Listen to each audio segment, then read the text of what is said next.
6장 산책로에서 탄생한 토폴로지 위상수학에 대해서 얘기합시다. 이게 이제 마지막 이 챕터 마지막에도 나와 있는데 오사카 도톤보리에 있는 요츠하시 다리에 대한 요 그림들인데 이 도톤보리에 있는 28개의 다리들을 이제 한 번에 딱 한 번씩만 걸려서 모든 다리를 이렇게 돌아서 돌아오는 그런 문제에 대해서 고민한 그런 기록을 남겨두었어요.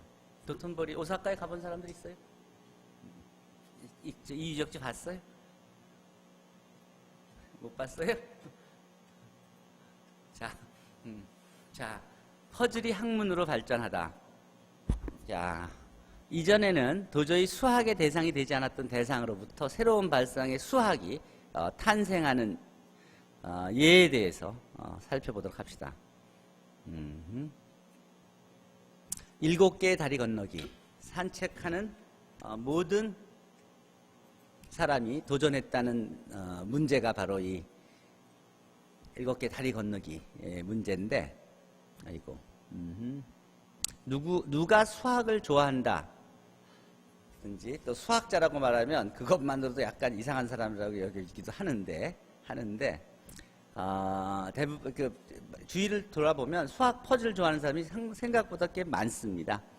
지금은 러시아지만 이전에 이제 동프레이스의 수도였던 케니스버그, 즉 요즘 이름은 칼리닝그라드라는 도시가 있었는데 이게 어디에 있냐면 발트해에 면한 항구를 갖고 있는 도시예요. 이 케니스베르그는 14에서 15세기에는 한자 동맹 소속의 도시로 번영했는데 이 도시가 유명한 거는 철학자 칸트가 평생을 지내기도 했고 또 유명한 많은 수학자들을 배출한 케니스베르그 대학이 위치한 도시로 더 잘 알려져 있습니다. 사세계 도시라고도 알려져 있고 한자 동맹은 13에서 15세기에 상업상의 목적으로 이루어진 도시들의 동맹인데 이 문제는 뭐냐면 이 사진에서 보듯이 여기 7개의 다리가 있는 이 프레겔 강의 이 다리들을 모두 딱 한 번씩만 건너면서 산책하는 방법이 있을까? 아침에 산책을 나와서 한 바퀴 삥 돌고 돌아오면 되는데 이게 자꾸 걸어가다 다양하게 이렇게 걸어서 가능하면 전체를 한 바퀴 돌고 싶은데 이렇게 가도 또 한 번, 두 번 돌아오게 되고 저렇게 가도 또 간 길을 다시 오게 되고 그렇게 돼서 딱 한 번씩만 이렇게 돌아보고 그리고 집에 돌아올 수 있는 방법이 없을까 하는 고민들을 이제 사람들이 했지 않겠어요?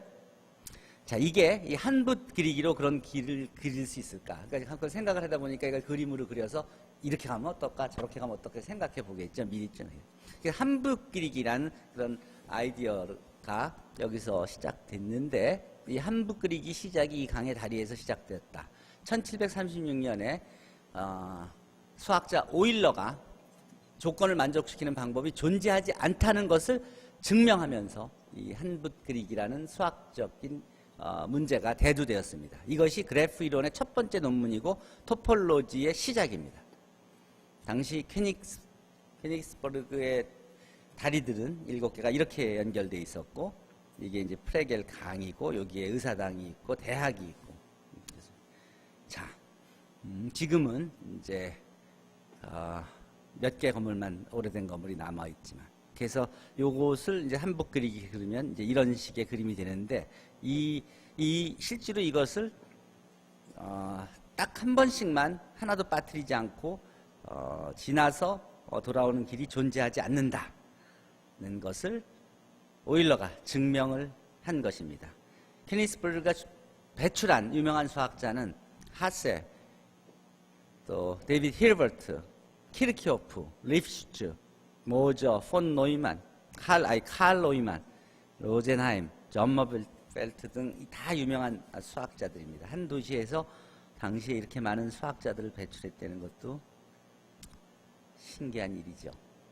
자, 자, 한붓 그리기의 규칙은 뭐냐면, 자, 자, 아까 얘기했듯이 그 하나 각각의 버티스들과 엣지들을 딱 한 번씩만 지나서 그 엣지들을 그러니까 그 패스를 한 번씩만 지나서 돌아오는 문제가 왜 불가능한가? 자, 사람들이 그걸 이렇게도 그려보고 저렇게도 그려보면서 계속 잘 안 되니까 어떻게 생각하기 시작했냐면 정말 그런 방법이 하나도 존재하지 않나 하고 생각을 했던 거예요. 그렇다면 답이 없다는 것을 이제 확인해야 되는데 이게 이제 존재하지 않는다는 것을 증명하는 문제가 된 거예요.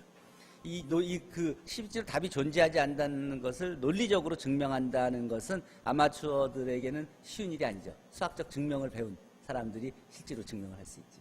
그래서 이제 오일러가 이 문제를 수학적으로 증명을 하게 된 것입니다. 문제를 주어진 문제에 대해서 풀 수 있는 경우, 풀 수 있는 경우를 이제 증명을 할 수도 있고 또 존재하는 것을 찾을 수도 있죠. 풀 수 없는 경우도 있죠. 문제가 답이 없는 경우도 있죠. 그 답이 없는 경우가 존재하지 않는다는 걸 볼 수도 있고 사실 존재하지 않는지 모르는 경우도 있을 수 있는 거지. 증명을 못하는 경우도 있을 수 있는 거죠. 기타 이게 풀 수 있다 없다를 벗어나서 이게 사실 문제 자체가 좀 웰 디파인드가 되어 있지 않으면 그러면 의미가 불분명하니까 이게 답이 실제로 답을 찾는다는 것을 무의미할 수도 있는 거죠. 이렇게 이런 경우들의 문제가 분류가 있습니다. 이 7개 다리를 케니스 버그의 7개 다리 건너기 한붓 그리기 문제는 실제 답이 존재하지 않는다는 것을 증명을 한 겁니다. 레온하르트 오일러는 수학 전 분야에 걸쳐 그가 쓴 저서와 논문이 약 850편 이상에 달하고 18세기 후반의 모든 수학자들의 스승이라고 일컬어지는 분입니다. 최후의 만능자라고도 불리우는 분입니다. 850편. 이렇게 논문을 많이 쓴 사람도 역사상 이전에 존재하지 않았고 이후로도 오랫동안 존재하지 않았어요. 지금은 뭐 이렇게 LDC가 850편 더 있을지도 모를걸. 그래요. 어쨌든 저 찾아보세요. 계속 역사는 변하고 있으니까. 자, 어쨌든 역사상 가장 많은 업적을 남긴 천재 수학자로 오랫동안 기억되어 오신 분입니다. 이 한붓 그리기의 예들을 보면 고대 구석기 시대 동굴 벽화에 이 사냥하는 그림도 이게 다 한붓 그리기로 그려진 그림으로 볼 수 있고 나스카 지역에 있는 이 그림도 이게 한붓 그리기로 그린 그림이고 만리장성 서쪽 끝 가욕관 바닥에 그려진 이 용 그림도 이 한붓 그리기로 그려진 그림이고 이런 그림들 여러분들이 본 이런 그림들이 한붓 그리기로 그릴 수 있는 그림들입니다. 이 선으로 그린 그림들을 분류해 보면 이런 그림들은 이제 어디서 시작해도 다 한 번에 다 그릴 수 있는 그런 그림들이고 또 어떤 그림은 어떤 특정한 점에서 시작하면 다 돌아오지만 엉뚱한 데서 시작하면은 다 그릴 수 없는 그런 그림들이 있고 또 어떤 그림들은 한붓 그리기로는 도저히 그릴 수 없는 그런 그림들도 존재합니다. 이게 클래시파이를 할 수 있죠. 이렇게. 자, 그럼 이 안에는 도대체 어떤 수학적인 의미들이 있을까라는 걸 수학자들이 당연히 관심을 가지고 공부했겠죠. 이 한붓 그리기에 관한 규칙은 어떻게 발견됐을까? 하나의 점에서 시작해서 한 점에서 끝나는 그런 문제를 제대로 정의하기 위해서 이제 용어를 생각해 봅시다. 먼저 한 점, 짝수점, 이븐 디그리를 갖는 버텍스, 그죠? 또 오드 디그리를 갖는 버텍스, 그걸 짝수점, 홀수점 이렇게 부르는데 한 점에서 짝수계의 선이 나오는 점을 우리가 짝수점, 이븐 디그리를 갖는 버텍스라고 하고 한 점에서 홀수계의 선이 나온 그 점은 그 오드 디그리를 갖는 버텍스라고 이렇게 부릅니다. 예를 들어서 이런 경우에는 이쪽으로도 가고 이쪽으로 가니까 요거는 이븐 버텍스라고 할 수 있고 여기서 요 점에서는 하나로만 가니까 이게 오드 버텍스라고 할 수 있죠. 이게 세 개가. 자, 다음과 지금 정리를 합시다. 홀수점이 하나도 없는 그림은 어디서부터 시작해도 그릴 수가 있다. 들어가고 나가니까 들어가고 나가는 걸 계속 연결하면은 다 그릴 수 있다 그런 거죠. 홀수점이 두 개인 그림은 한쪽에 홀수점이 시작하여 다른 쪽에서 끝나도록 그릴 수가 있다. 어떤 홀수 들어왔다가 나갔다 다시 들어와도 또 나가게 되니까 다 그런 점들이 두 개가 있다 그러면은 연결될 가능성이 있는 거죠. 그래서 한 번에 다 걸 수 있는. 홀수점이 4개 이상인 그림은 그릴 수가 없다. 이런 규칙들을 이제 찾게 된 거예요. 이상의 규칙으로부터 7개 다리 한 번씩 건너기 문제에서는 홀수점이 4개 있기 때문에 그리기가 불가능하다는 것을 알 수 있게 된 거예요. 이걸 보여주고 나서 이런 걸 근거로 해서 이렇게 증명할 수 있게 된 거죠. 이것으로 퀴닉베르그 사람들이 고민하던 문제는 일단 해결이 됐는데 수학자인 오일러는 이 문제를 계속 연구하여 도형에 관한 여러 가지 성질을 발견했습니다. 그 중에 하나가 뭐지? 오일러의 그래프에 관한 정리. 뭐 여러분들 알고 있는 거 들어본 거 있지 않아요? 고등학교 때도 배웠지. 버텍스의 개수에서 엣지의 개수를 빼고 그리고 페이스의 개수를 더하면 이퀄 뭐가 되지? 2가 된다는 식을 발견했죠. 엄청난 모든 그런 다면체에 적용되는 룰을 발견을 한 거예요. 아름다운 공식을 찾아낸 거죠. 어쨌든 이런 수학은 그 전에 유클리드의 원론이 다루던 그런 수학하고는 완전히 다른 수학인 거예요. 완전히 다른 그 전하고는.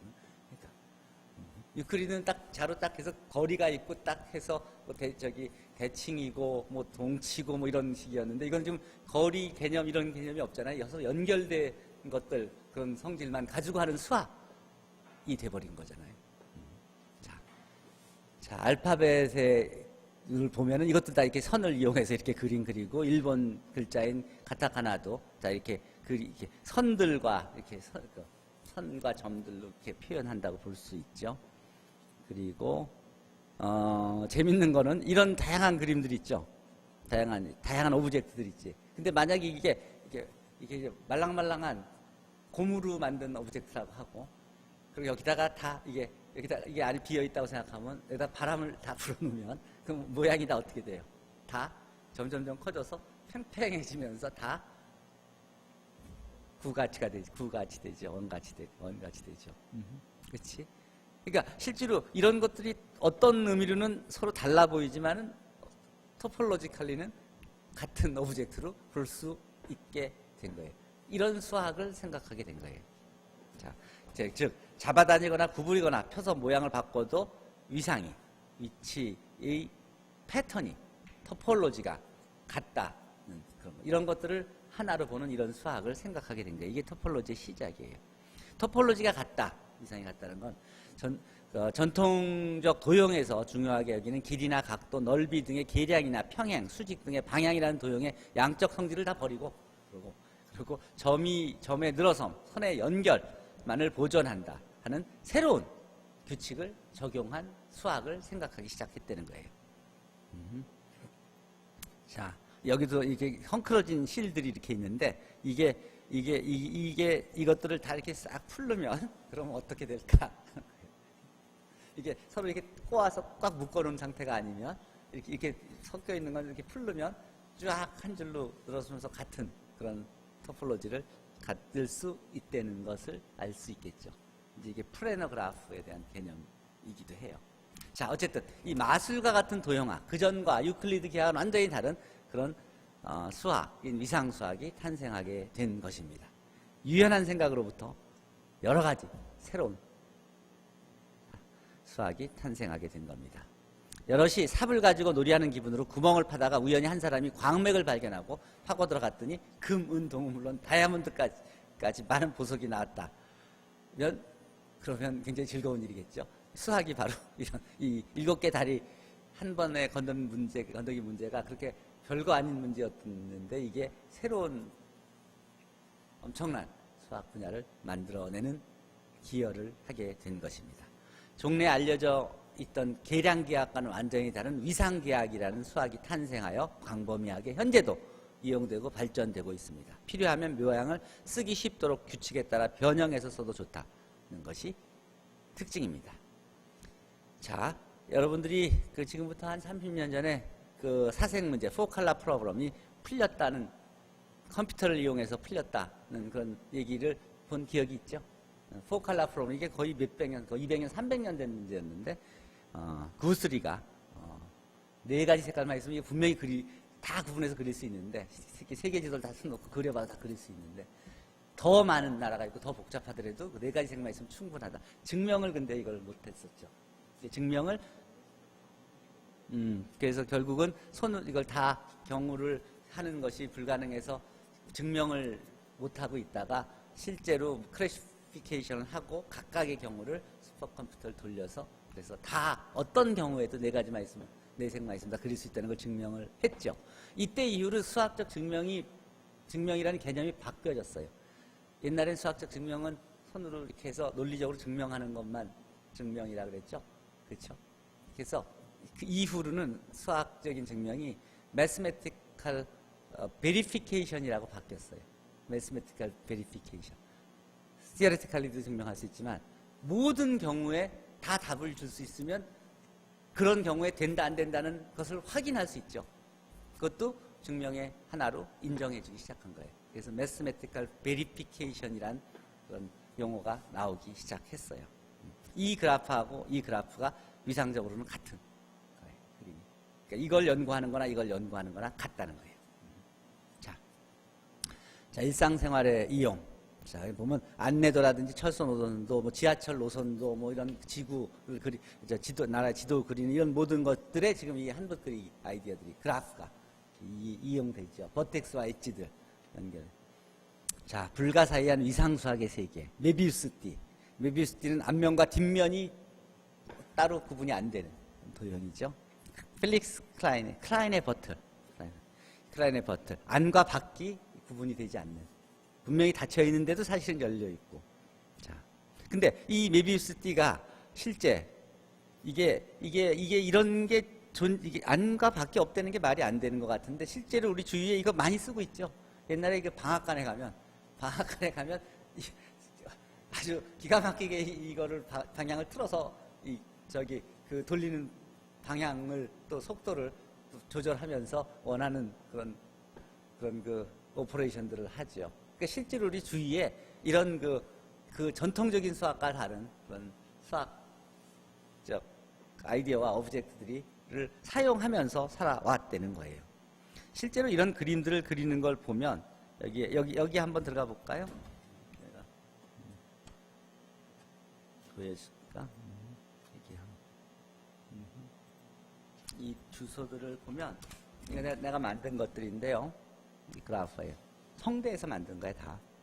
이게 어떤 거냐면 여러분들 x 사인 1 오브 x 같은 그래프를 여기 언제 봤지? 언제 봤죠? 미적분학 배우면 함수 그래프 그리지.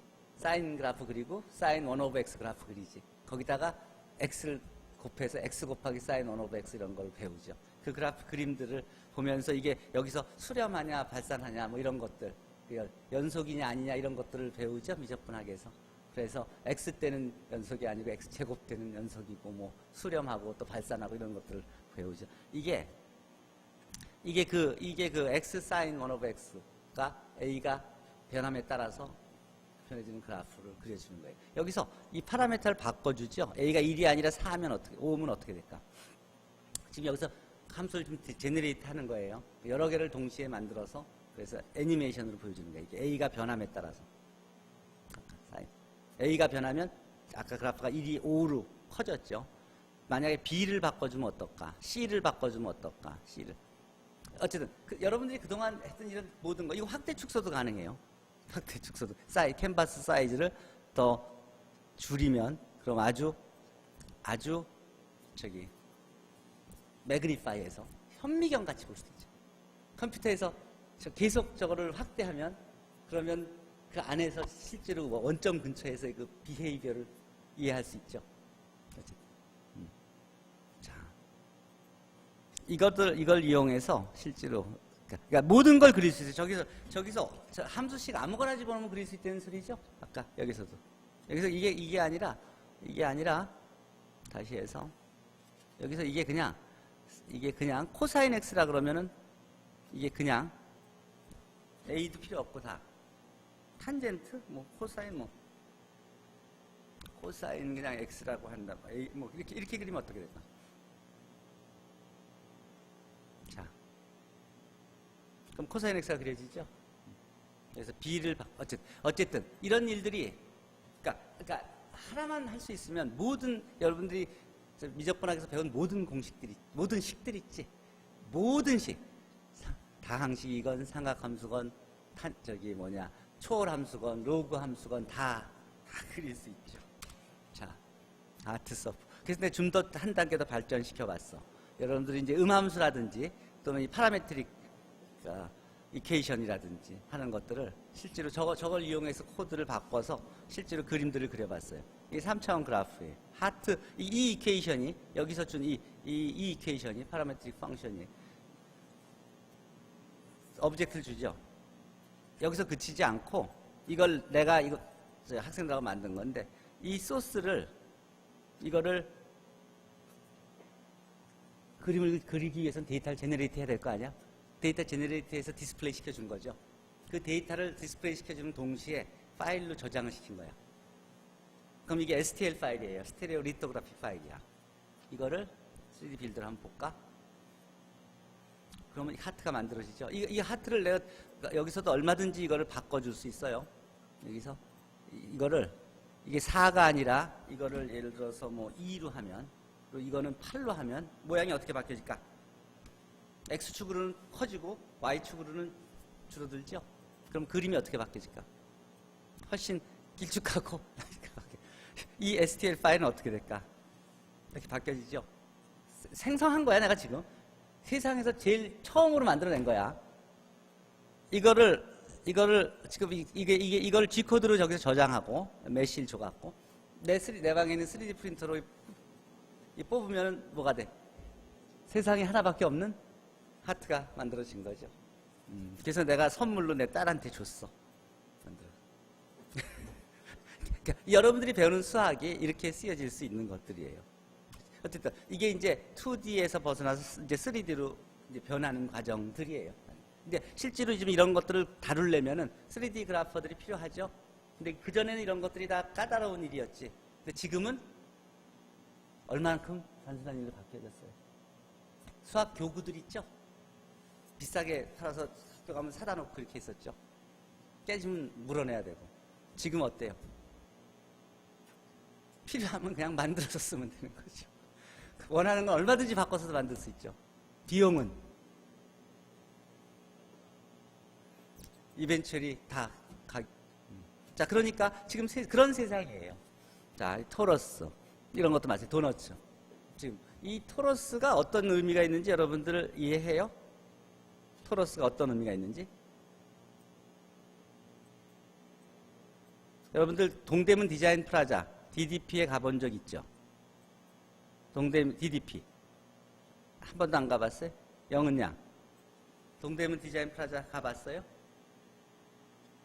동대문 역사역 동대문 역에 안 가봤어요? 한 번도? 가봤어요? 거기 모양이 어떻게 생겼어요?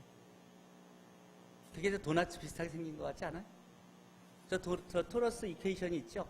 토러스 이퀘이션에서 한쪽 축을 줄여주고 한쪽 축을 늘려주면 어떻게 돼? 그럼 이쪽은 줄어들고 이쪽은 커지죠? 기울어지지? 그 모양이 바로 이 토러스의 베리에이션이에요. 그렇게 해서 한쪽은 넓게 광장을 만들고 한쪽은 입구를 만들고 거기다가 문을 만들고 계단을 만들고 해서 연결시키는 거예요. 그러니까 모든 사실 저기 인천에 가려고 그러면 그 인천공항에 그 다리 있죠? 그 다리 그 디자인하고 할 때 그거 어떻게 하겠어요? 손으로 그려? 다 이퀘이션을 이용해서 하는 거예요. 왜 이퀘이션을 사용해야 돼? 왜? 그게 그 단순히 그리는 게 아니라 거기에 그 받는 장력도 계산해야 되고 그리고 그렇게 하기 위해서 얼만큼 강한 철을 그 와이어를 사용해야 되는지 다 판단해야 되죠. 그럼 그거 다 어떻게 해야 돼? 다 계산해야 되는 거예요. 정확하게.